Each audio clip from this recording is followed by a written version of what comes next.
होश के नाखून लेने चाहिए। शीशे जैसा मुल्क है हमारा, लोहारों के हाथ में आ गया। ये कर क्या रहे हैं हमारे मुल्क के साथ?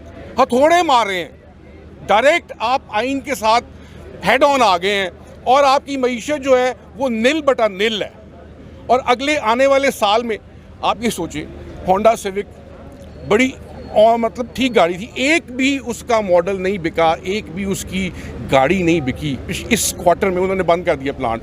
सुजुकी ने प्लांट बंद कर दिया। ऑन दी अदर हैंड जब खान साहब थे तो यहाँ पे नए प्लांट्स लग रहे थे।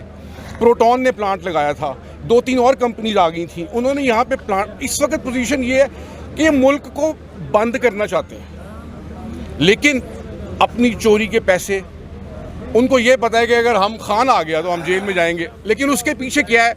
उसके पीछे हमारा आइन जो है वो इस वक्त हचकोले खा रहा है। Thank you so much, thank you, I appreciate. हमारे आइन हचकोले खा रहे हैं। फिर क्या लाए हम लोग पाकिस्तान तरीके इंसाफ का अगर इलेक्शन नहीं हो? सर सड़कों पे हम लोग बाहर निकलेंगे, हम इhtजाज करेंगे।